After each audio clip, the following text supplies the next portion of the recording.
¡Vamos, Bruce! ¡Cómetelo todo, Bruce!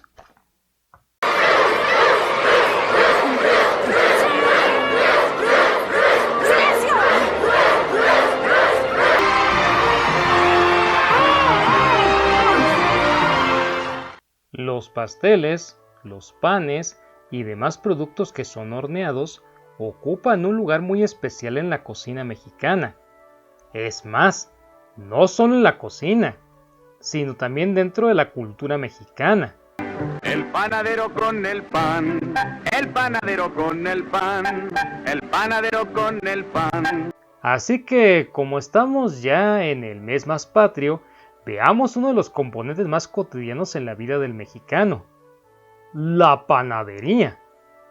Agarra tu pan favorito, prepárate una bebida caliente y ponte cómodo o cómoda, que vamos a empezar. Antes de la conquista, en México no había productos horneados en el sentido europeo de la palabra.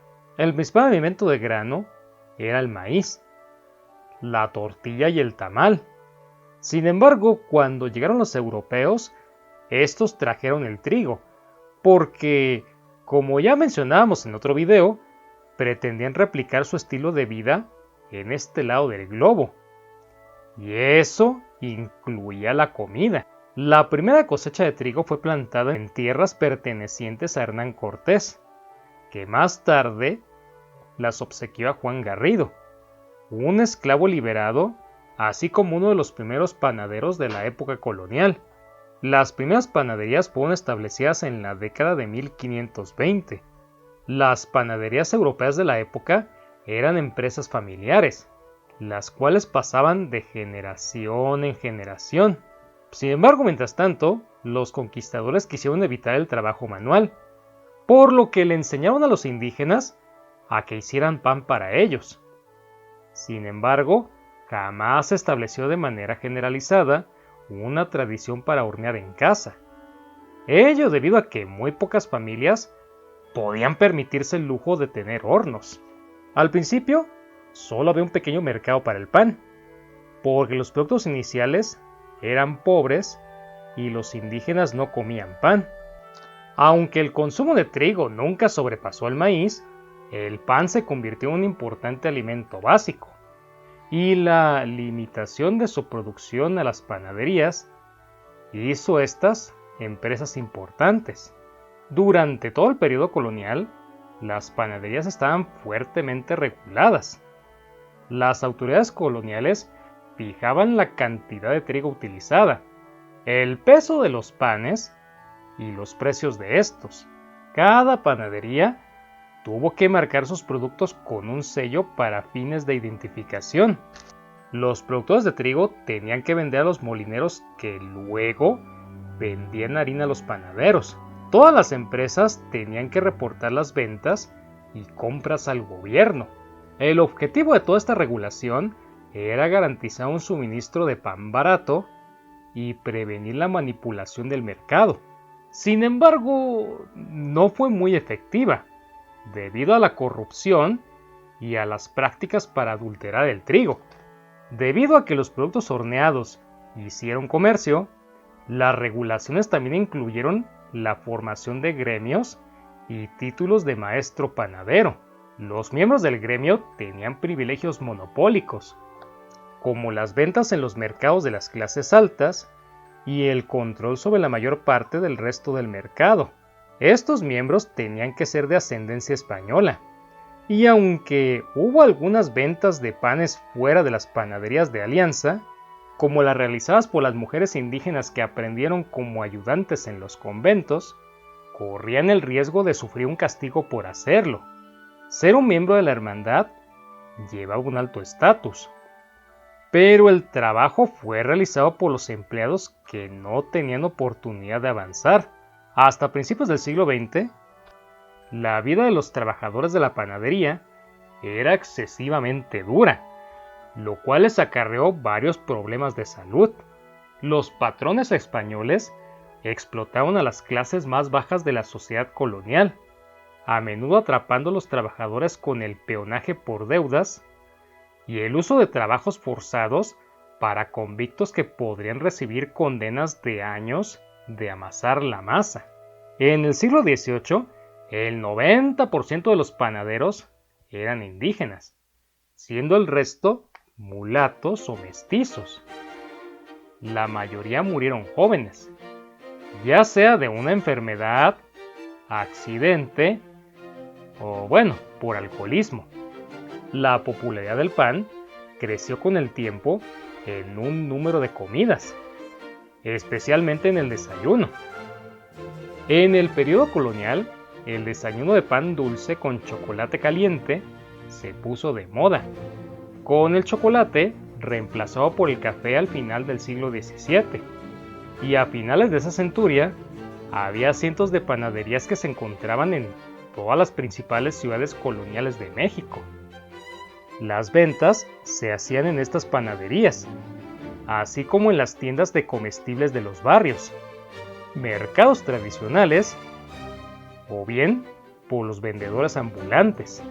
La amplia variedad de panes de México tuvo su inicio en el periodo colonial. Los estilos de pan pronto se diferenciaron por la clase social, con los mejores y más blancos panes reservados para la nobleza y los ricos. Las clases bajas comían pambazos, hechos con harina más oscura. La palabra es una mezcla de pan y vaso, y hoy en día se refiere a un tipo de comida de calle. La influencia francesa en la panadería de México también comenzó en el periodo colonial, lo que resultó en la creación de un pan básico que todavía se encuentra en nuestros días: el bolillo. Monasterios y conventos de la época colonial eran también una fuente temprana de la innovación, ya que horneaban su propio pan, tanto para su propio consumo y como medio para dar caridad a los pobres. En el siglo XVII, Sor Juana Inés de la Cruz hizo una transcripción del libro de cocina de su convento, con la mitad de las recetas dedicadas a los panes. Estas instituciones desarrollaron recetas para buñuelos, empanadas y otros panes que todavía se hacen hoy en día. Aunque los primeros panes eran los más básicos, las panaderías pronto se especializaron en panes dulces. Se observaron ya en el año de 1554 y se establecieron bien a finales del siglo XVII. A finales del siglo XVIII, la mayoría de las panaderías tenían gente dedicada a los panes dulces y más variedades se registraron, especialmente en los cafés, popularizados por los inmigrantes italianos. Después de la Guerra de Independencia de México, los reglamentos de la época colonial de panaderías se aflojaron con la esperanza de mejorar las condiciones de trabajo para los trabajadores de la panadería. No obstante, esto no tuvo ningún éxito, sobre todo por la necesidad de mantener los precios del pan bajos para la población. Y esto en general significaba mantener muchas de las viejas prácticas: el trabajo forzoso y sobre todo el peonaje por deudas. La situación política volátil y el disgusto de que muchos de los panaderos ya establecidos de familias criollas tuvieran control sobre el negocio de la panificación significó que las panaderías cambiaron de manos con frecuencia. A mediados y sobre todo a finales del siglo XIX, esto permitió que los empresarios de Europa entraran en el mercado. Su participación amplió el fenómeno de las panaderías y añadió innovación al repertorio de los panes. El Globo, cadena de panaderías en la Ciudad de México, fue fundada en 1884 por la familia italiana Trenconi. Durante el régimen de Porfirio Díaz, el pan y la repostería francesa fueron particularmente favorecidos, sobre todo en muchos cafés de la Ciudad de México.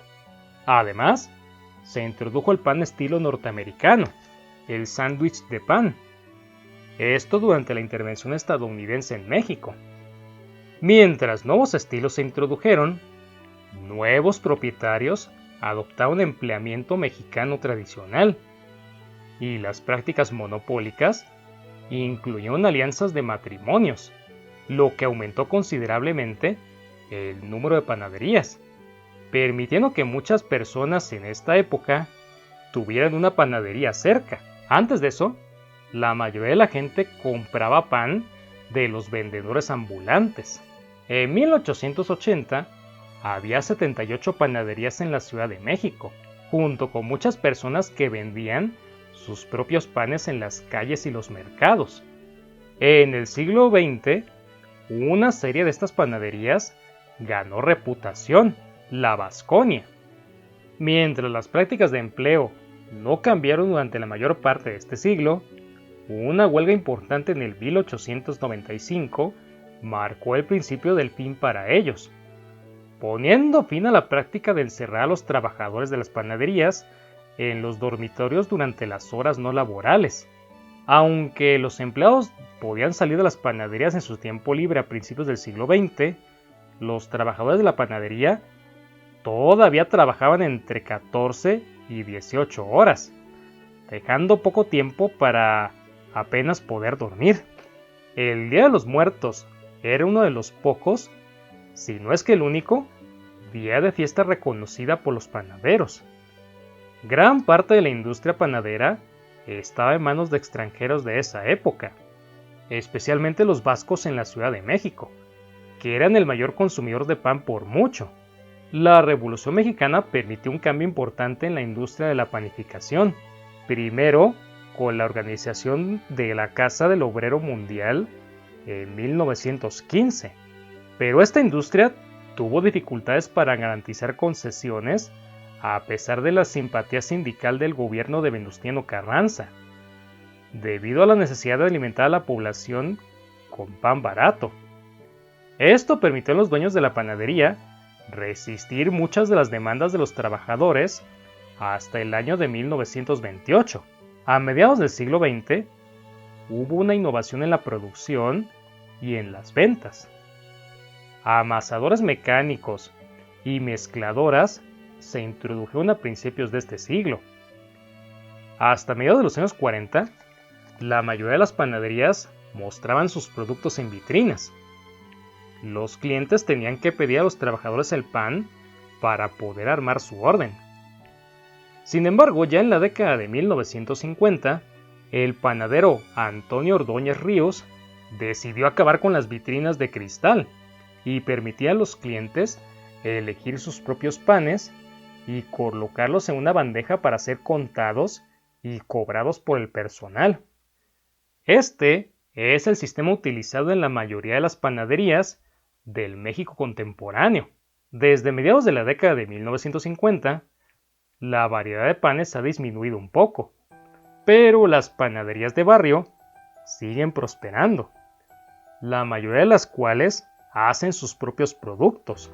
Las panaderías todavía dan empleo a muchos mexicanos, y los panes blancos básicos como los bolillos representan alrededor del 85% de todas las ventas. Tradiciones de hornear al estilo mexicano se han extendido a lo largo de la historia de los Estados Unidos. Una razón para esto es la tradición de panaderos que han viajado detrás de los mineros y otros trabajadores migratorios en busca de nuevas oportunidades de negocio, así como camiones de panaderos que ofrecen panes especiales en ferias y en festivales. Estas migraciones de trabajadores mexicanos en los Estados Unidos han llevado a que ahí también se establezcan panaderías de estilo mexicano. Si te gusta mi trabajo, por favor, suscríbete, activa las notificaciones y comparte el video con tus amigos. Eso es algo que me ayudaría bastante. Mi nombre es Ajay López y te deseo un día histórico.